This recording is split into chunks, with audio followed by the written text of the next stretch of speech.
Okay, hello and welcome to MSDynamicsWorld.com's Fall 2013 Manufacturing Webcast Series.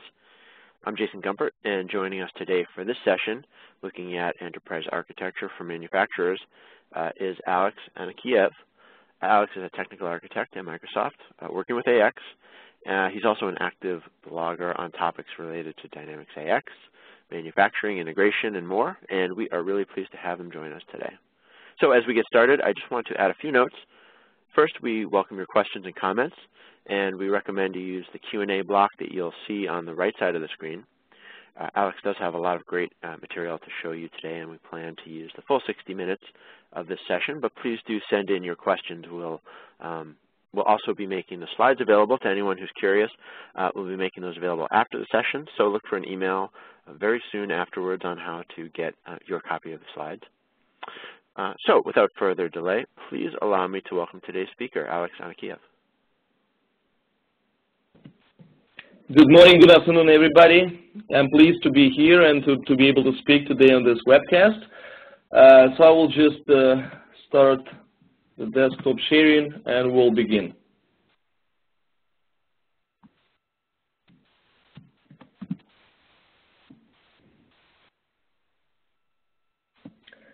Okay, so you should be able to see my screen now, and the topic for discussion will be enterprise architecture for manufacturers, and we'll look at all different aspects, and we'll first formalize what the enterprise architecture means. It's a pretty broad term, and it encompasses a lot of different aspects. So we'll define do the problem definition, define what the enterprise architecture is, and then we'll go deeper into each of those sections and parts. And we'll see how Microsoft consistently delivers a solution that addresses all different parts of enterprise architecture. And in particular, we'll also review different types of, as I call them, megatrends in the industry. And again, how Microsoft delivers solutions to address those megatrends. So speaking about enterprise architecture, I would divide this term, which is pretty broad, into four different categories. So first category would be application integration. Then we can speak about information, data, technical infrastructure aspect is the third one. And then obviously the business architecture is the fourth one. So if you look at the contents of each of the sections, you will see that like in application integration, we speak about enterprise application integration components, custom application development, services definitions, process alignment. So this is more on development side of things. Speaking about information and data, so we understand that data is the most important asset that we have, and to be able to work with this data. So data integration, data architecture, master data management, metadata management, data delivery architecture, and more. So this is all that is included in information and data section. Then obviously we have to take care of the technical and infrastructure aspect. So speaking about servers, networks, telecommunications, operating systems, desktops, and so on. And which is most important, and especially in the context of ERP, is business architecture. So what are the business requirements, business rules, organization structures, critical success factors, business process design, modeling, mission, and vision. So if you look at enterprise architecture, again, on a high level, you have to approach this very widely, and you have to really think about the company and how company is different and differentiate itself in the market. And then, obviously, this company has to be efficient in terms of the infrastructure management, data management, and all the development tasks that will be needed. So it's a very broad term and requires a lot of good approach and a lot of attention. So again, we speak about the company and understanding what the purpose of this company is, and the manufacturing value chain is very important because we want to understand the business in depth before we go into different aspects of enterprise architecture. So for manufacturers, you can define the manufacturing value chain as following. So in a very simplistic way. So we have different parties contributing to the process and collaborating, such as customers, vendors, contractors, partners. We also have multiple modes of manufacturing. So we can say about manufacture to stock, manufacture to order, configure to order, engineer to order. And then what I like about this slide is the process flows. And we usually speak about things like procure to pay, order to cash, but we also have more process flows to the manufacturing, to add to manufacturing value chain, such as concept to opportunity on the design phase when you design the product. Demand to availability. This is actual production process and how you manage that.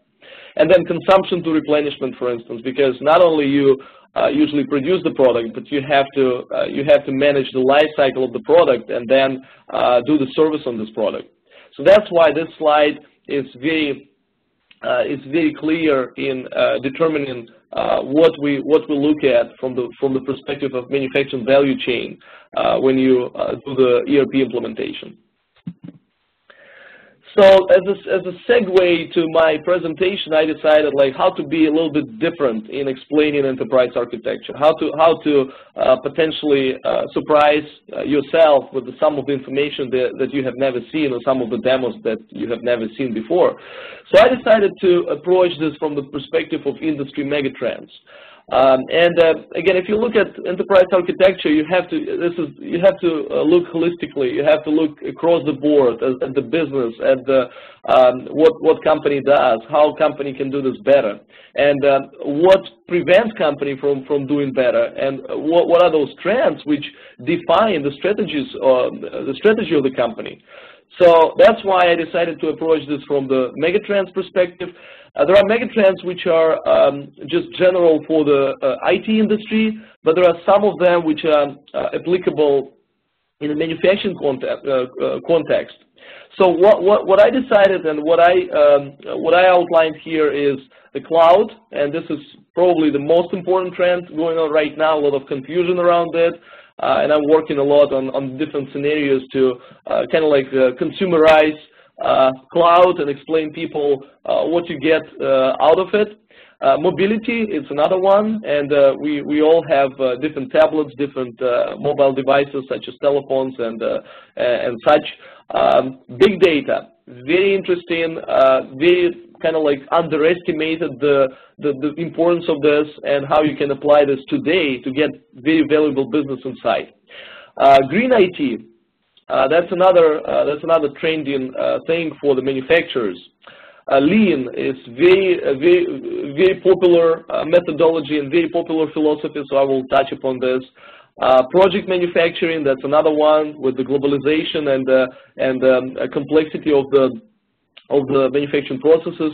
And then obviously, so I mentioned globalization and the social aspect of this, so how we can apply different technologies to organize a social collaboration, communication around in manufacturing organization. And then overarching is life cycle. So it's not only about handling one aspect of the implementation or one requirement, but we also want to handle the entire life cycle of the implementation and make manufacturers dynamic businesses and enable them on a continuous basis.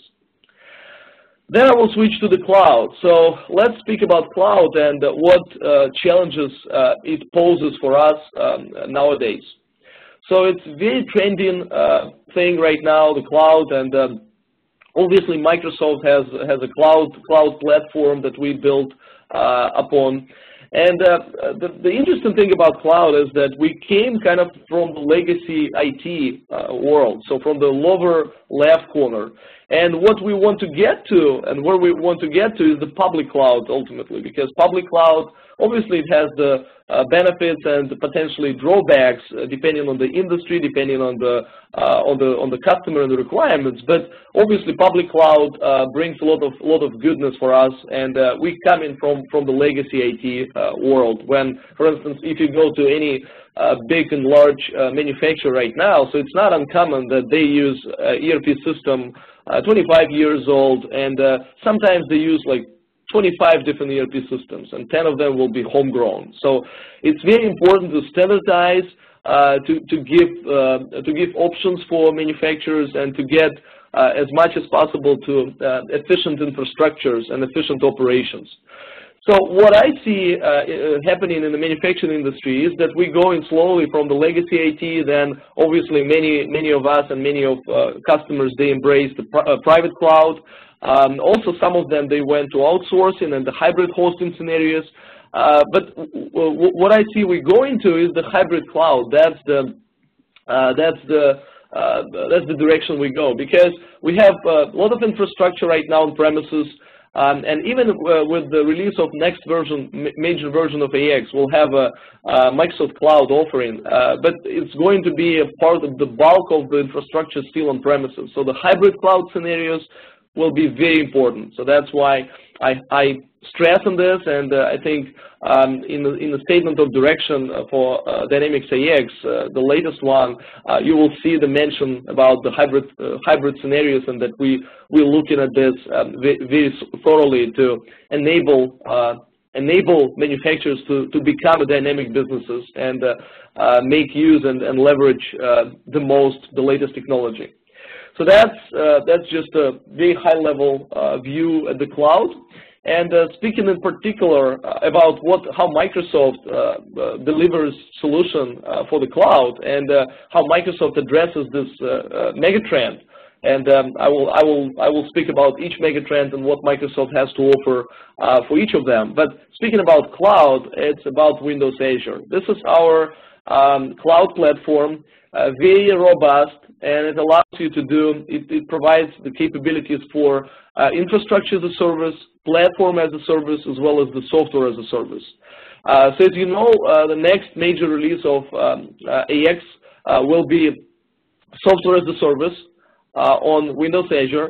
And right now I'm getting a lot of questions like, so how can we get AX to the cloud now? Because right now we have AX 2012, R2, and R3 release will be coming out. So can I leverage the power of cloud now?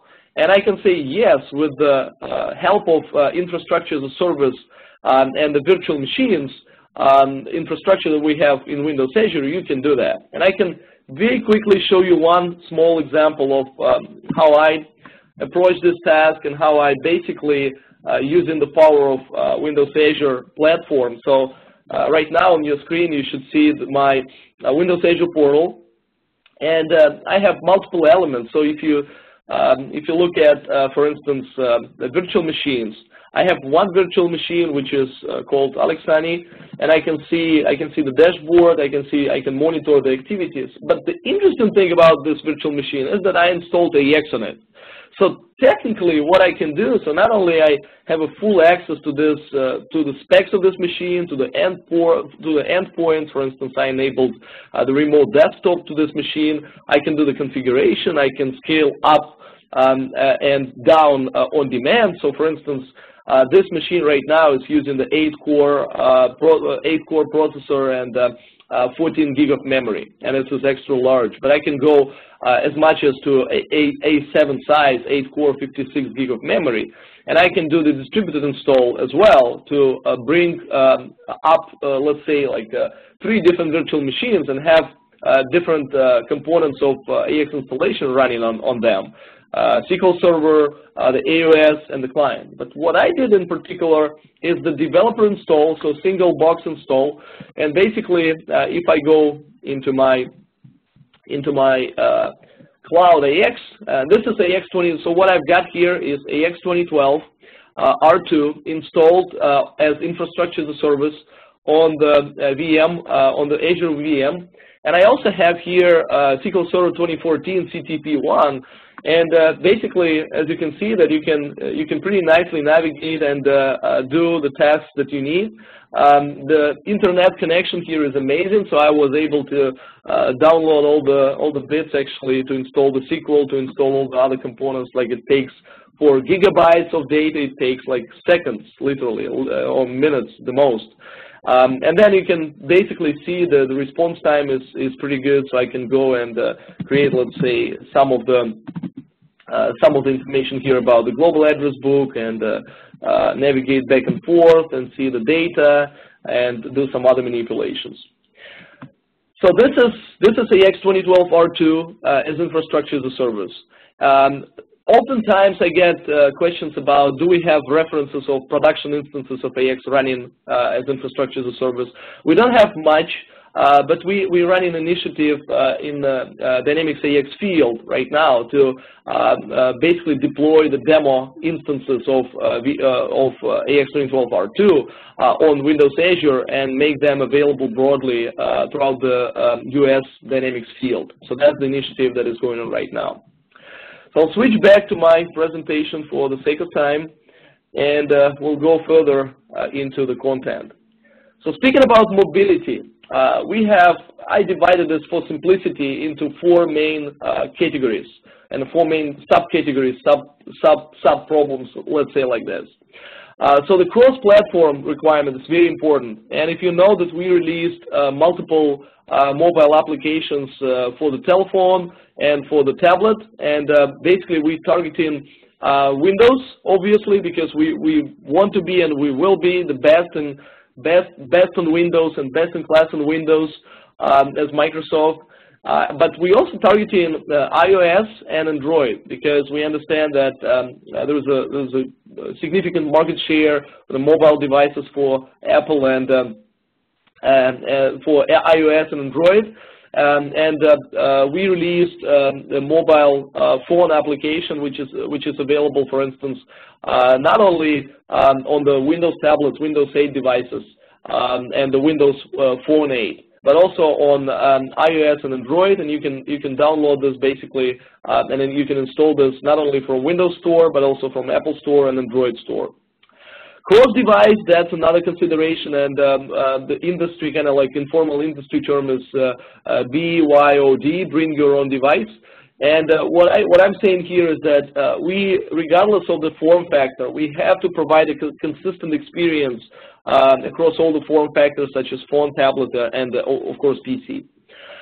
Anywhere, we understand that people move, sometimes in the office, sometimes they're at home, sometimes they're on the go, being on site, at the shop floor, or in the field. So again, it has to be, we have to access this from anywhere, in any situation, on any device, on any platform. And obviously experience matters probably, I think, the most, because we want this to be personal experience. We want those applications to know what you're trying to accomplish, to help you to accomplish that. It has to be social. It has to embrace and help you with the collaboration, communication. It has to be very social and very transparent to you what you're doing. And it has to be, as for consumer, it has to be very immersive experience. It has to be very engaging experience. So what you see on the screen has to be appealing to you. You want to come back to this application every day because it just delights you and it does what you need. So that's why experience is probably the cornerstone here. And then all the technology, we obviously take care of all the technology and provide a cross-platform, cross-device, anywhere access to those applications. I will touch upon the mobility, and the reason why I brought up this slide is because we released the white paper, which is the recommended architecture for the mobile applications integration with Microsoft Dynamics AX. And obviously, all the applications that we released, they adhere to this technique and they implement this approach. So this architecture uses to be robust, to be secure, to be just a world-class architecture, and to be able to scale. It uses the power of Windows Azure Service Bus.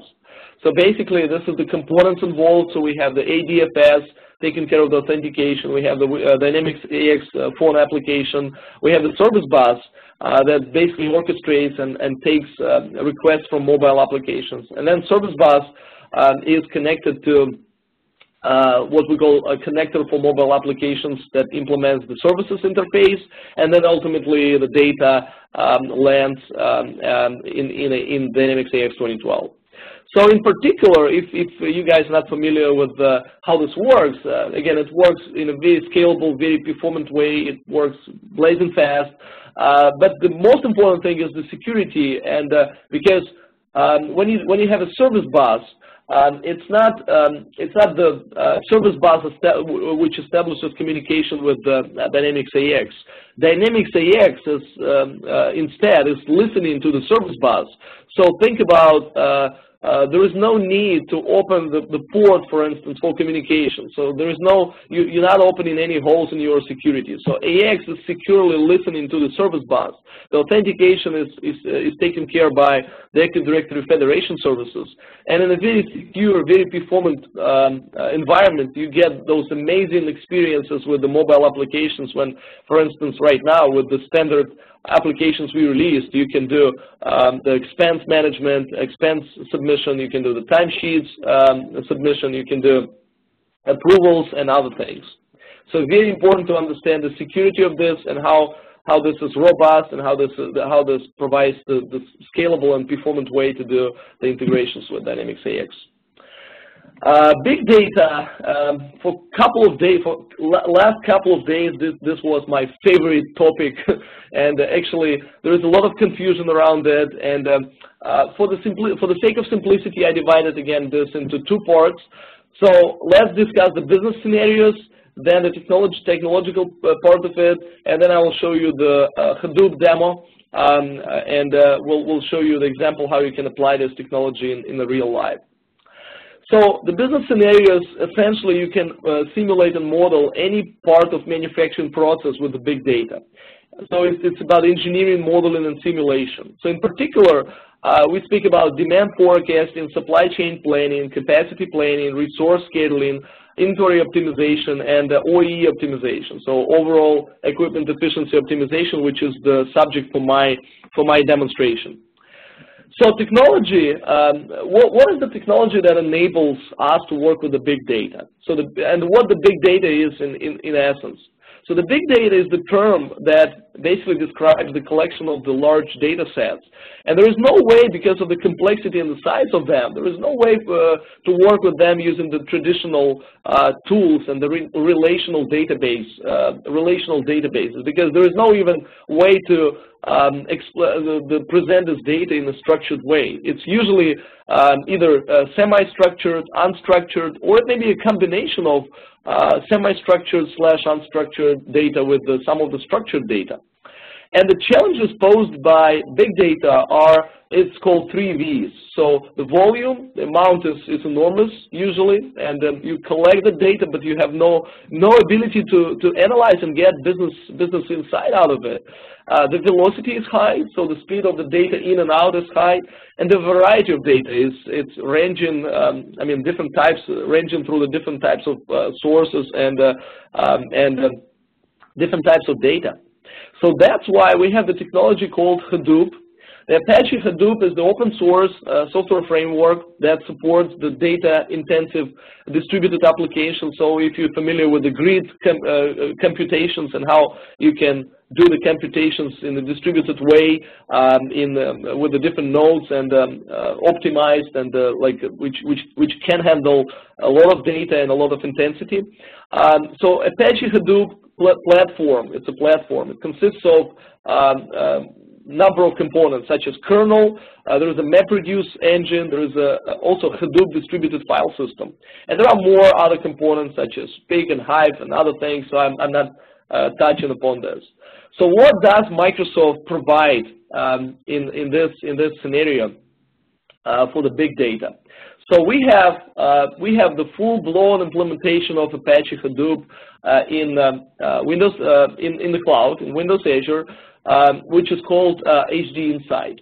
So I actually, before I go into the more explanation about this, I actually will tell you a small story. So last night I was playing soccer with one of the guys who is on the team with working on HD Insight, and he told me that they were testing different scenarios, and one of the scenarios was with the 1,000 nodes in the HD Insight distributed computation. So you can imagine, like with the 1,000 nodes, and each node, for instance, can have, let's say, hundreds and hundreds of cores of the processing power. You can imagine how massive those computations may be, and you can handle basically from terabytes to petabytes of data with the big data with this platform. So HD Insight, again, it's a Microsoft Hadoop-based service that brings 100% Apache Hadoop-based solution to the cloud. And you can establish your cluster. You can scale it up, scale it down the way you want. Again, you can do this. You can install this locally. You can install this in the cloud, which is called HD Insight. And then you can analyze this data, get the result out of this, and basically the next step. So how do I get the value out of it? So you can structure the data, unstructured data with the HD Insight, and then you can use the power of let's say Power Pivot or Power View or any Microsoft BI technology to basically visualize that and get very valuable business insight. So with this, I will go and do the small demonstration. So I will show you again on my Windows Azure portal what I did. I created the HD Insight cluster, and I will go into this, and you see that it's pretty tiny cluster, speaking about the large volumes of the data, but this gives you the good perspective at what it's capable of. So I'm using 24 cores from, in this site, it's 14% of 170 HD Insight cores available for this cluster. There is a storage account associated with this HD Insight cluster as well. And what I did basically, I also installed the HD Insight developer preview. So actually, this is what you're looking at right now is the management portal for the cloud HD Insight. So basically, I can go and see, like I can schedule some jobs and for execution and provide a file, compile the file in advance, or there are other ways to do that. But I also installed this locally, and basically this is my local cluster that I'll be running operations against, as well as I connected this local installation with my cluster in the cloud. So you can see the small icon here, which shows that this is my Hadoop cluster in the cloud. So in my scenario, I will say, I'll just minimize that. We'll show you we'll explain you the business scenario first. So let's say we're speaking about the equipment that we're running on the floor, on the shop floor. And you collect just like a gigantic amount of data potentially in the form of equipment run logs. And the equipment run log may look like this. So basically you can see that there are some of the messages here about trace, debug, informational messages, and so on. But there are also some of the kind of like a junk that we want to filter out, like a diagnostic messages, some of the messages about downtime and things like this. So this is an example of unstructured data. So how do I get use of it? How do I basically extract meaningful part from this equipment run log? And imagine that this can be a terabyte of data. It may be hundreds of those files collected from different machines. So what I want to do, I want to classify all these messages into different types. So I see that I can classify the trace into the trace, debug, informational, and the error messages. And I will thank Jason for providing the explanations. The OEE is the overall equipment efficiency. So how do I analyze this data and do some actions in order to optimize my OEE? So what I've done here, I implemented the MapReduce algorithm. So basically, MapReduce algorithm in Hadoop, it allows you to classify the data into the buckets, let's say like this. So this is what the mapper does. And as you can see that it's just basically the class that inherits from the mapper base class. And this is the .NET Hadoop implementation in the library. And I will give you the reference to my blog, and you can do this on your own, basically. So if anybody is interested in this, there's a step-by-step blog post that allows you to do what I'm describing here on your own. So bear with me, and so you'll be able to, once you see the explanation of the scenario, you'll be able to replicate by yourself, if you need that. And then the reducer job, so once you, the reducer part, once you mapped all the data and classified them into buckets, such as like trace, debug, and error messages. Then you can aggregate this, use a reducer component. And basically, the implementation of this is pretty simple. So I'm using the regular expressions here to map against different messages in the square brackets. And then you will have the reducer that will basically count all the occurrences of trace, all the occurrences of debug messages, and will give me what I have to look into more thoroughly.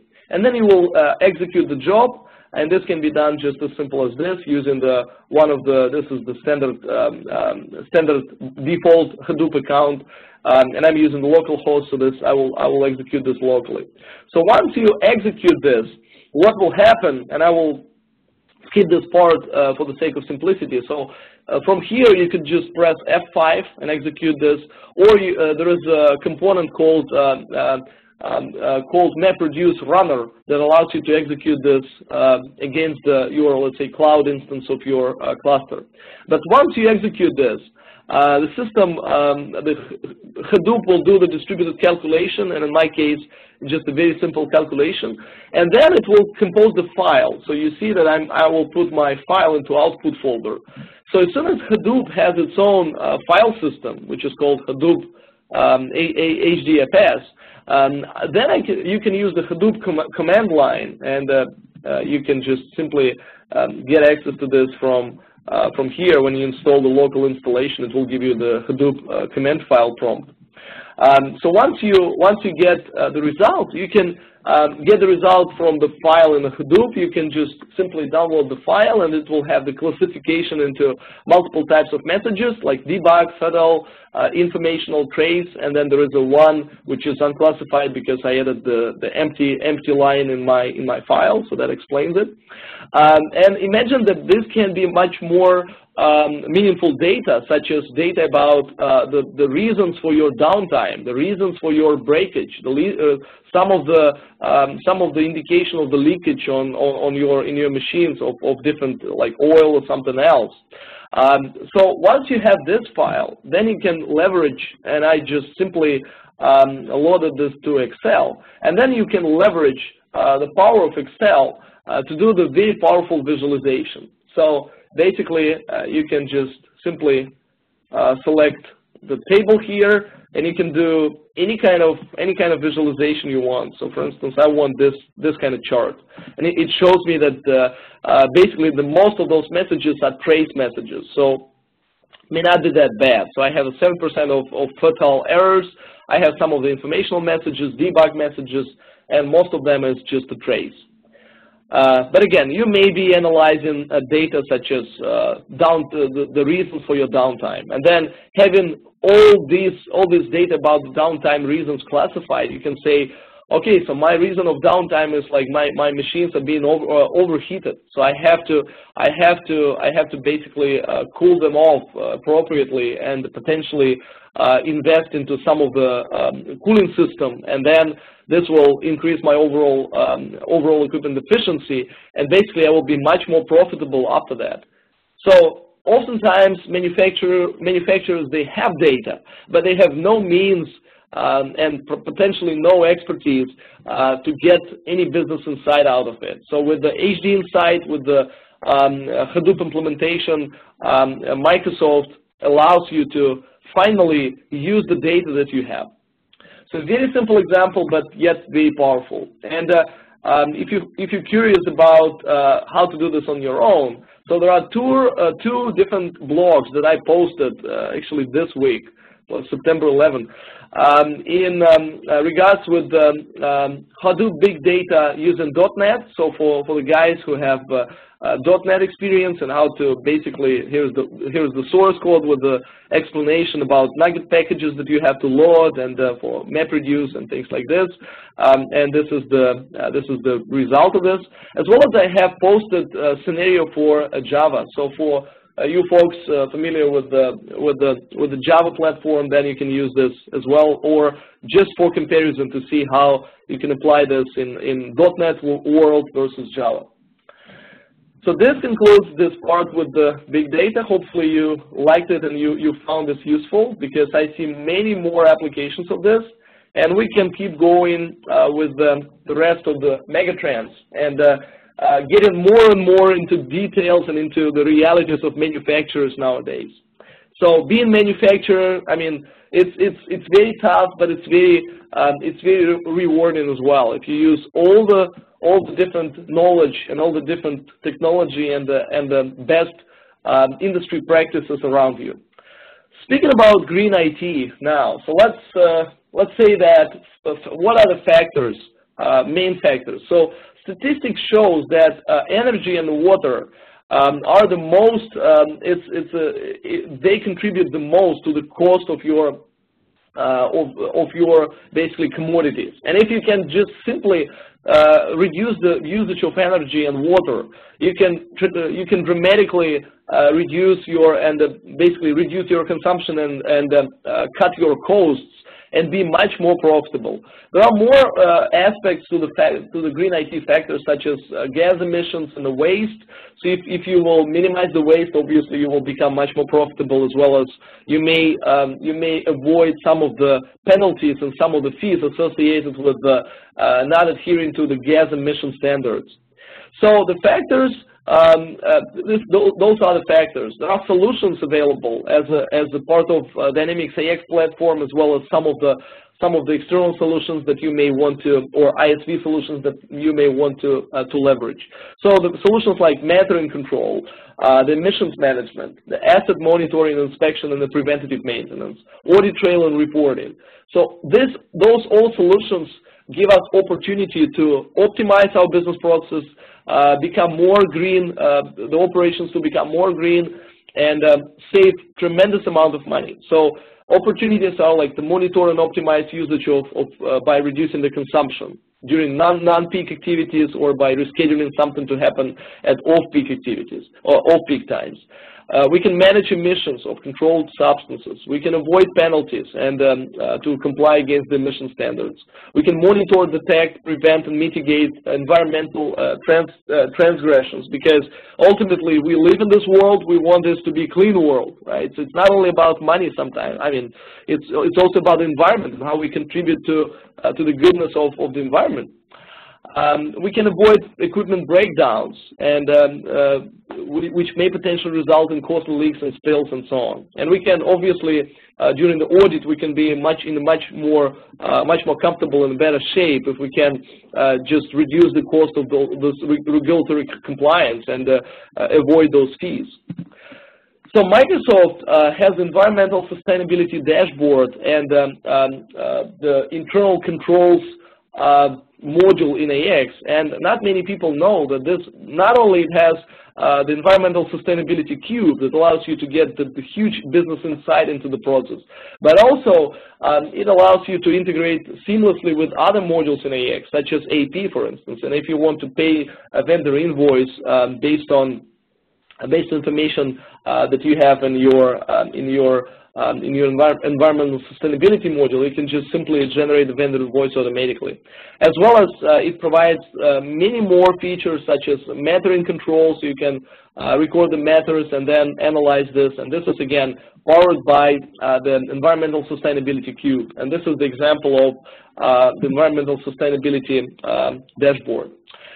Lean, it's a very, so I'm going very fast, I understand, I apologize in advance, but it's just, I mean, I'm super excited to speak about Lean here, because what I see in the industry, again, being a little bit more original here, so probably not the information that you usually hear.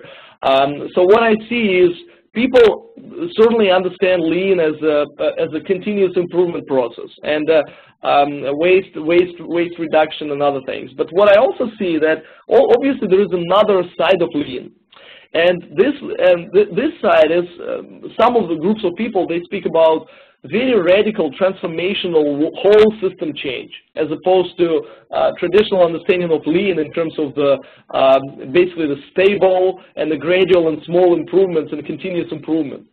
So that's why I brought this slide up, and some of the factors how the radical Lean is different from, let's say, conservative Lean, or I may say traditional lean, but this is not accurate, because those are two flavors of lean. And you see that you focus in a radical scenario, you focus on a strategy. You want this to be revolutionary. You want to rethink the whole system. You want to introduce the big change and just like smash it and implement it and be successful right away. So very radical point of view. And then on the opposite side, we have the more like a conservative point of view. When you focus on the problem solving, you decompose your big problem into the series of small problems. You implement the evolutionary approach. You're doing the changes within a stable system, so the system is consistent and still runs operations in a very predictable way, as opposed to, let's say, when you do the transformational change, it's much more risky. We all understand that. And it's about gradual and small improvements, and some other considerations listed here.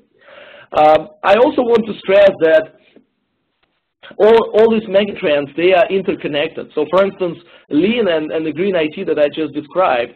So basically, we can speak about the fact that both concepts can involve basically stripping out the waste from operations. And if you want to become lean, you most probably will have to consume less energy, fewer resources, and have a less basically the environmental footprint, which will mean that you'll become more greener, or you'll become green. So that's why I put this green lean notion here, because this is kind of like a very connected concepts. And typically, if you go lean, you'll be looking at being green as well. And this is the example of the lean scaling board, and this is very visual. It's a very engaging, very exciting user experience when you can just have multiple Kanbans, unplanned, planned, plan them into appropriate days, and see the capacity in a very visual, very easy to consume way. So I'll not stop a lot on this, but I will spend some time on the project manufacturing aspect. So, and I divided this in three parts here. So the aspect of the project manufacturing, and I will just probably begin with a little bit of like intro, because what I see in the industry is the manufacturing process, they become more complex. They involve more. It's like it has a time span usually, and it obviously depends on manufacturing activity. But I see more and more application of project manufacturing for large companies. And some of the aspects are, so we're looking at in the most cases, we're looking at the fixed price projects or time and material projects. We're also looking at the project hierarchy. So we want to implement scenarios like we have multiple projects in the hierarchy. Sometimes you have one hierarchy that encompasses basically the production activities as well as the service activities, because you kind of want to have this under the same roof. And moreover, you want to have a combination of types within the hierarchy. And sometimes you want even to have a fixed overarching fixed price project with a series of time and material projects underneath, and then manage all the aspects of the sub-projects, and then roll it up to the main project and have analysis and have some more valuable business inside out of it. We also, so why people use projects and how people can get most out of the project manufacturing. So typically the driving factors for using the project manufacturing are you look at the cost, you look at the cost reduction, cost optimization, and the project module in AX provides means like a committed cost, which allows you basically to predict what will happen from the costing perspective throughout the life cycle of your production order. We also, in the broad terms, we also look at the cost versus revenue. So obviously, project manufacturing allows you to very easily do this kind of analysis when you can have multiple production orders underneath the same project, and then you can see how we're doing in terms of the cost versus revenue. We also can apply more advanced features such as project forecasting and compare this versus budget, because project allows you to do project budgeting as well very robustly. And we also can do, we also implement, and again, not many people may know about this, the forecast reduction principle. So basically, as you produce, you can reduce your forecast automatically. So the system can help you to do that.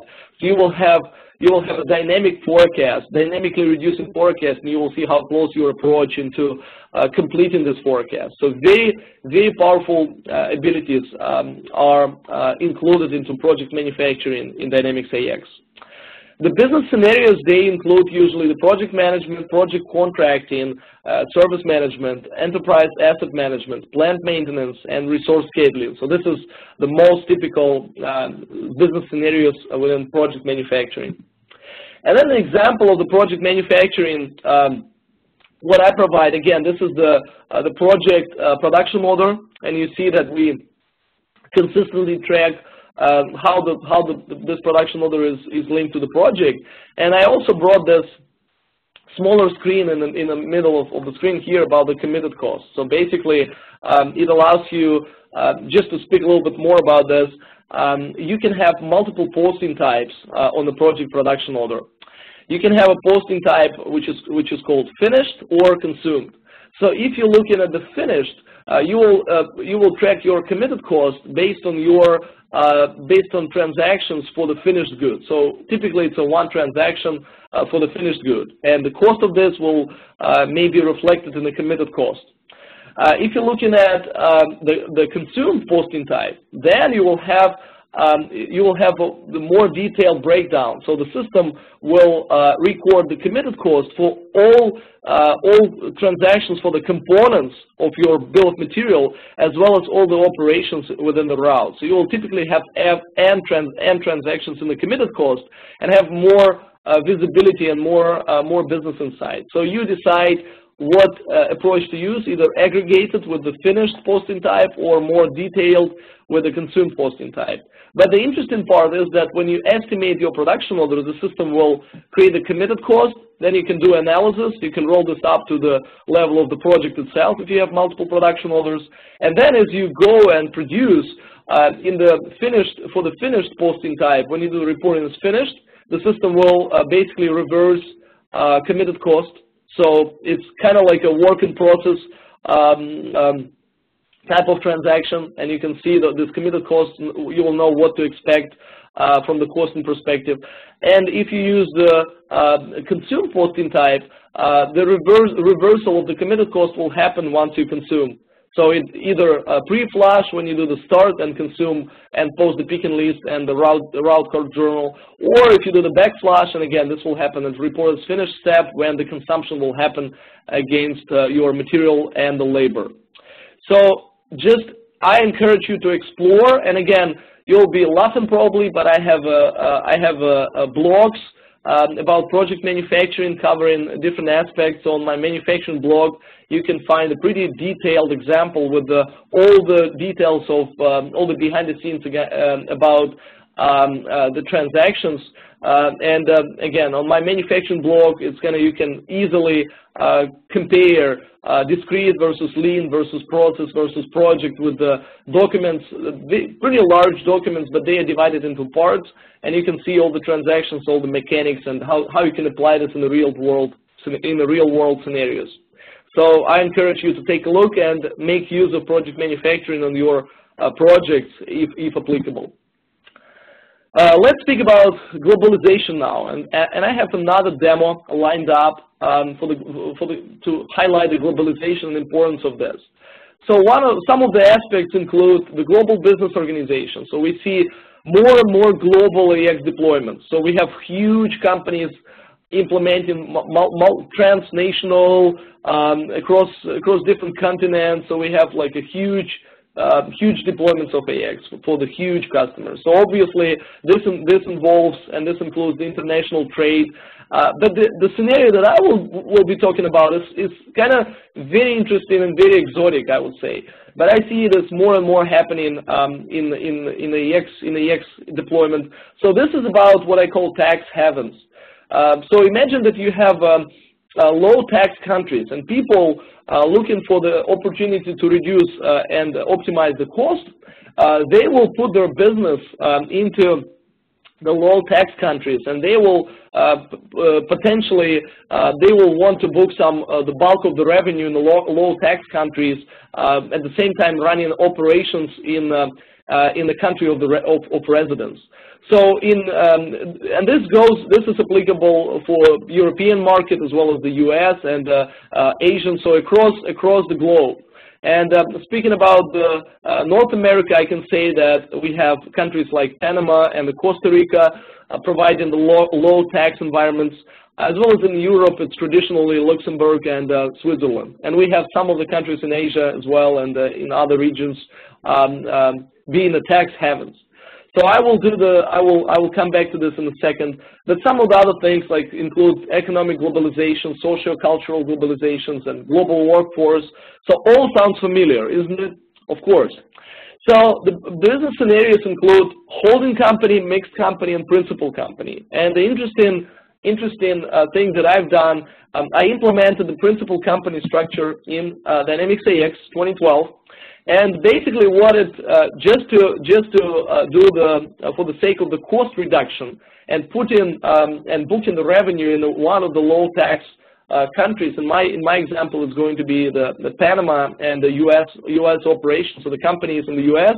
We have 3 companies involved. So we have a sales company that sells to people, to the customers. We have the manufacturing company that manufactures stuff, and typically in a typical ordinary intercompany scenario in AX, you will have 2 companies, and you will produce in one, sell from another, and you will have a formal intercompany trade relationships in the form of sales orders and purchase orders generated. But in this case, so I'm not explaining all the surroundings here, because there is a product development involved, some of the shared services may be involved.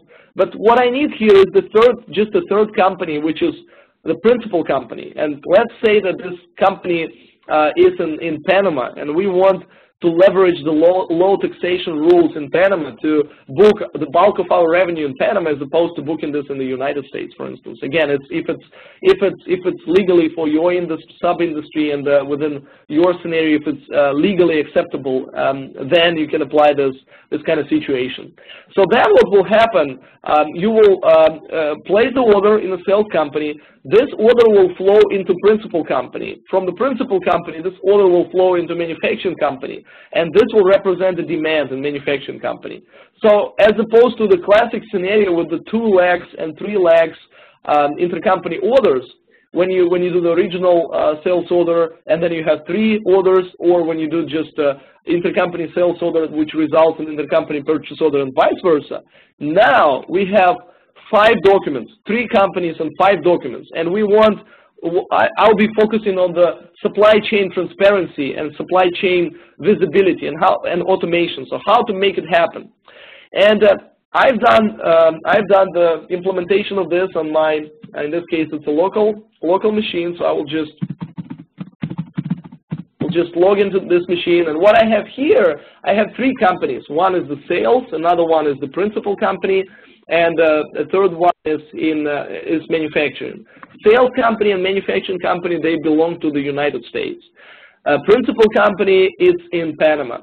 So let's see if I place an order for my customer, which is the external customer.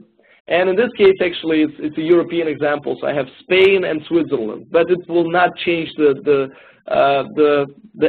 essence the scenario.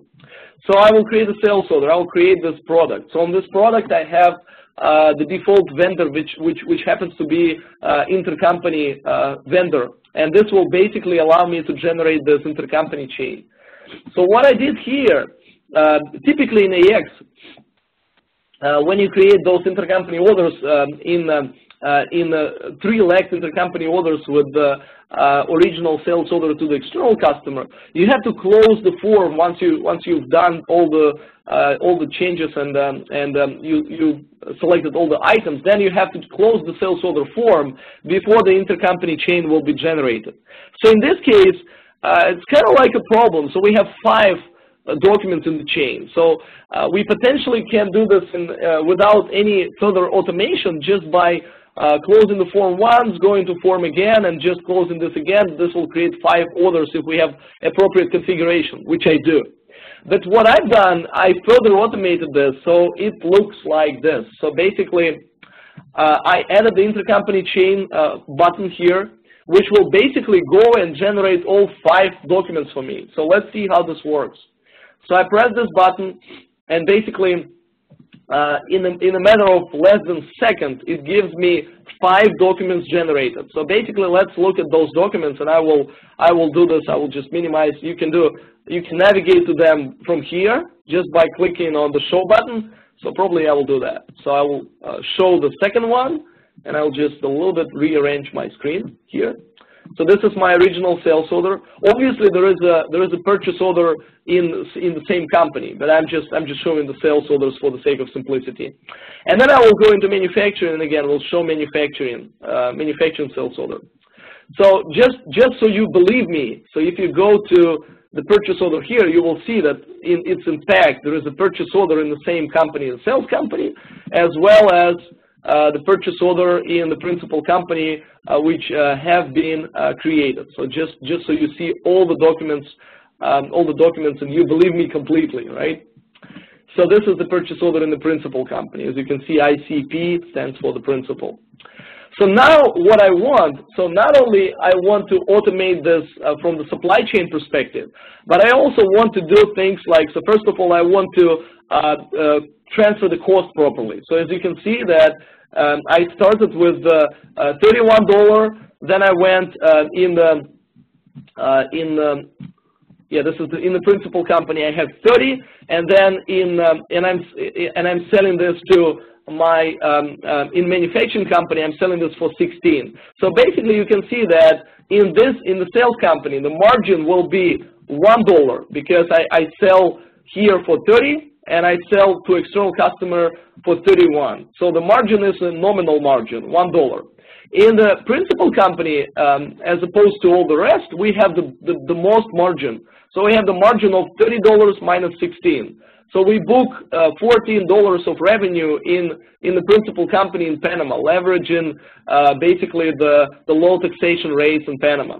And then in the manufacturing company, we sell this to the principal company for 16, but the cost of this manufacturing based on basically the cost of my component and the labor, you don't see this, but in fact it's 15. So basically, again, we have a nominal margin of $1 in the manufacturing company, 16 minus 15. So, but not only this, we also want to do the drop ship because it doesn't make sense to like ship from different companies because once we manufacture, we can ship right away. So we can make use of the drop ship functionality in AX, which is just standard functionality. And I will enter this address once right here, which is the One Microsoft Way in Spain. I think in Spain it could be something like Un Microsoft Viaje or something like that. But anyways, so I enter this once in sales company because this is where I work with a customer, and it flows seamlessly because of the direct delivery functionality and the setup that I have related to intercompany setup. It flows seamlessly to my manufacturing, all the way to my manufacturing company. And now what I do, I can post the pack and slip, and as soon as this is a fully automated intercompany chain, the system will post not only one pack and slip, but it will post 2 pack and slips and 2 receipt slips. So you see that my sales order in the manufacturing hub company has been delivered. Now I can take a look at my order in my principal company. It has been delivered as well as this guy in the sales company. But not only this, so here it is. But not only this, now you can close the loop and post the invoice, and this will again post 5 invoices for you. What I did not show for the sake of time is basically how I produce. So once you generate all, so again, we'll show that all of these guys, they have been invoiced. So this in manufacturing, as well as the sales order in principal, as well as the sales order in the sales. So all consistent. You just do the one click. The system handles everything for you automatically. At the same time, you have a full leverage of the taxation mechanisms in Panama because, again, we book the bulk of the revenue in the principal company. So what I did not show was the manufacturing process, and you have multiple options. So obviously, you can handle this with the local master plan in the manufacturing company. But sometimes people have, or you can use intercompany master planning, which is the huge help. Because sometimes people procure items in a decentralized fashion. So it may not be necessarily procurement only to manufacturing. Some of the components may be procured to some other companies.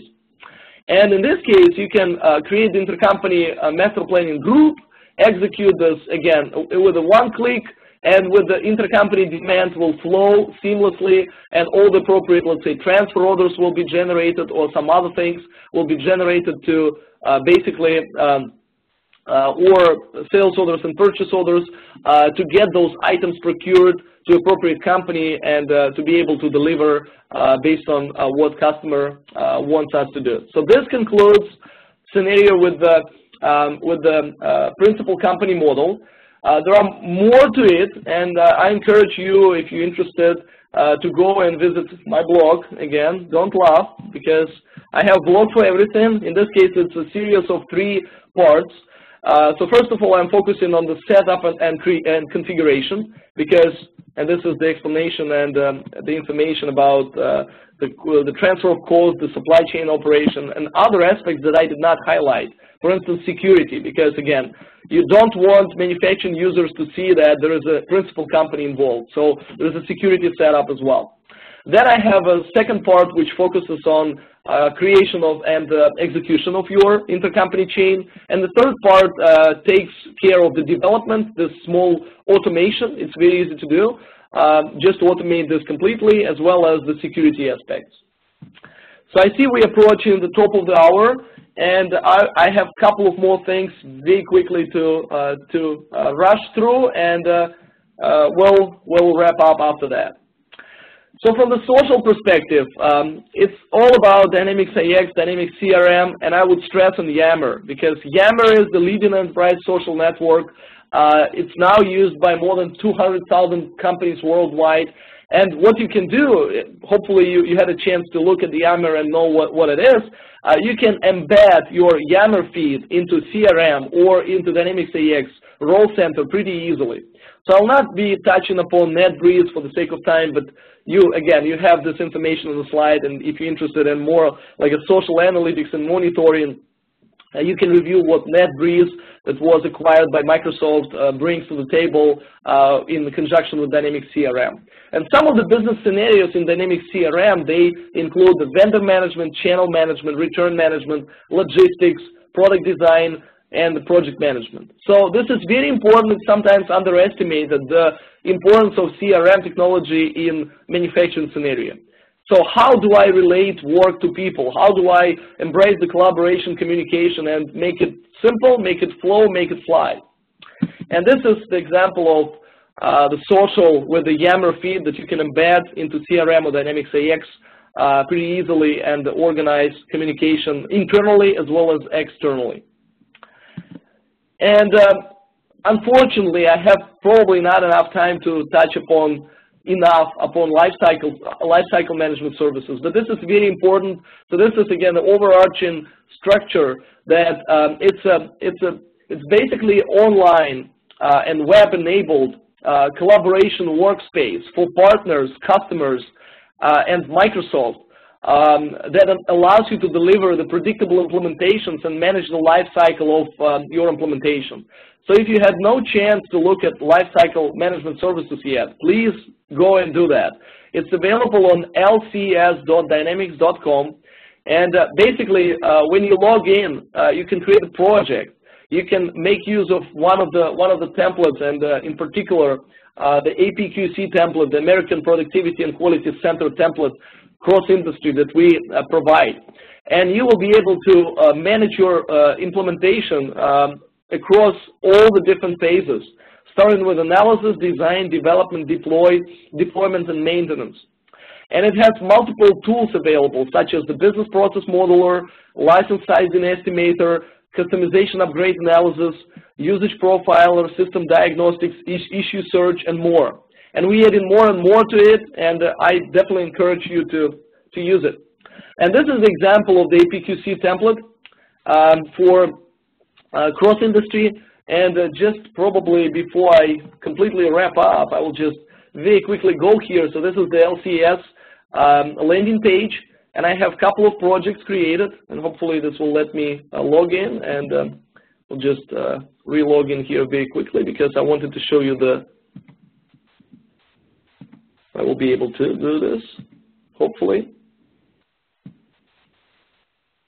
Yeah, probably I will have to re-log in here because it's not letting me log in right now. But in essence, you can do business process modeling with the help of Task Recorder, what we call Task Recorder Plus. This is a new generation of Task Recorder. You can go through Dynamics AX business process, record all the information about basically what you've done, and then the system will generate not only all the documentation, it will create a video for you, but it will also parse this out in form of the logical process structure, and then you can model, basically add more components to it, model any kind of gaps you have, and other things in lifecycle services. So this is the future of how we do implementation. So I definitely encourage you to go and try that and leverage this as much as possible because we have great tools available right now for you. And the last step in closing, I will just reemphasize the one Microsoft message. So why Microsoft is unique in the marketplace is because we've got you covered on all fronts. So remember that I spoke about cloud, mobility, big data, green IT, lean, project, global, social. I touched upon lifecycle services.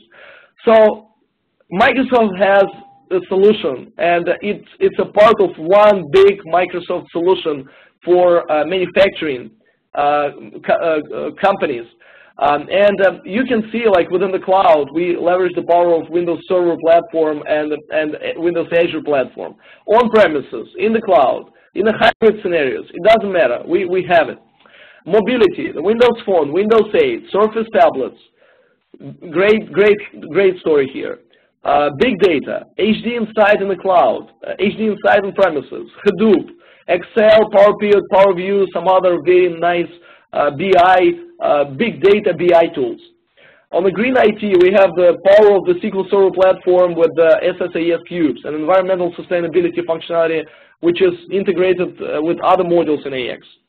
Lean manufacturing, which plays the crucial role in what we call mixed mode manufacturing. So you can run discrete process lean in one single environment without the need of any other add-ons. So this is just an integral part of the functionality in AX. Project manufacturing with the project server integration, with the robust project manufacturing capabilities, with enhancements in the latest releases in CU6, CU7, much more to come. Intercompany trade, the AIF framework powers the intercompany trade feature in Dynamics AX.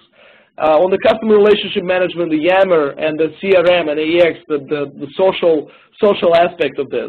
And then obviously the lifecycle services and all different cloud services that we make available for you. And you can manage the entire lifecycle of your implementation from all the aspects of enterprise architecture being the business aspect, the technology aspect, the application aspect, the data aspect. So all this contributes to the enterprise architecture offering that we have at Microsoft, and we call it One Microsoft. So thank you very much for your attention. Here's the resources. I did not show you I think I did not show you one of the blogs, but this is, again, based on what I showed you today. You can do this on your own. And it's available on the Dynamics Community's website. So you will have, as Jason mentioned, you will have access to the slide deck.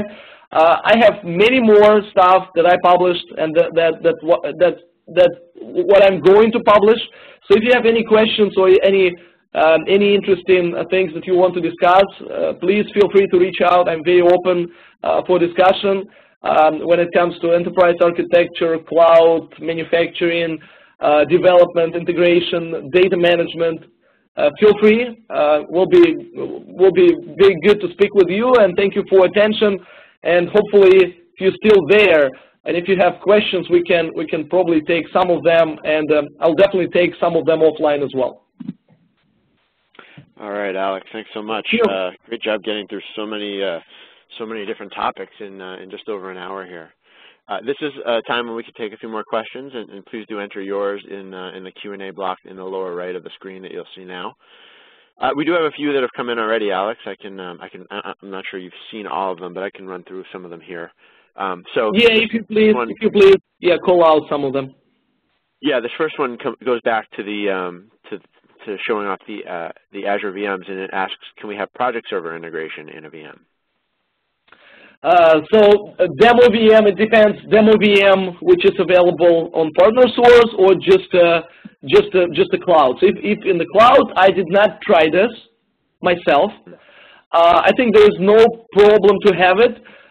Most probably you will have to install it on a separate VM because maybe some considerations in terms of the installation but I don't see any problems with this. I have not tried that. I will probably try this in the near future and let you know. Great. And another question here. I do not have the environmental sustainability module in my AX installation. What should I do? This is very strange. If you're using the demo VM, it's there. If you don't, and if it's AX 2012, you will probably need to go to license configuration and see if there is a license configuration key that basically enables it. But I think the answer may be even easier because it may be because of the name. So what you're looking at is called internal compliance and controls. So if this is just a name issue, you just navigate to if I just give me 1 second, I will share my screen again, and you will see this because it may be just a naming issue. So hopefully you can see it now, and here it is in the menu structure. It's called compliance and internal controls, and here is basically all the aspects of this, and there is a role center as well available. So if you don't have the compliance and internal controls menu item in your menu, probably I would probably recommend you to go and check the license configuration if there is one configuration key that you have to enable, and this will show up. All right, great. Another question that came in here: does standard AX 2012 support plant maintenance? No, we usually use, so let's say we can say in the simplistic scenarios, we can use the project management accounting module. But in general, right now for big AX installations and deployments, we use a number of ISVs. We have recommended options. So I can sync with who asked this question offline and provide those options and discuss more. All right, why don't we make a last call for questions here. I think we have tackled all of them. If there's nothing else, why don't we wrap up? This session is being recorded, as we've said, and we'll make that recording available to you all very soon. Alex, thanks so much for joining us today. Thank you very much for inviting, and I'm looking forward for more if I will have opportunity. Yeah, we'd love to have you back here about some of the other areas you're investigating and developing materials on. Definitely like to reconnect sometime soon. So yeah, and I'll be glad to listen to your feedback, to the audience feedback about my blog post. So thank you for attention. Thank you. Yeah, and we do have a quick survey right after this. If you would take just about 30 seconds to fill that out, I know Alex would appreciate it, and we'd love to hear the feedback from all of our attendees. So thanks again, and have a great day.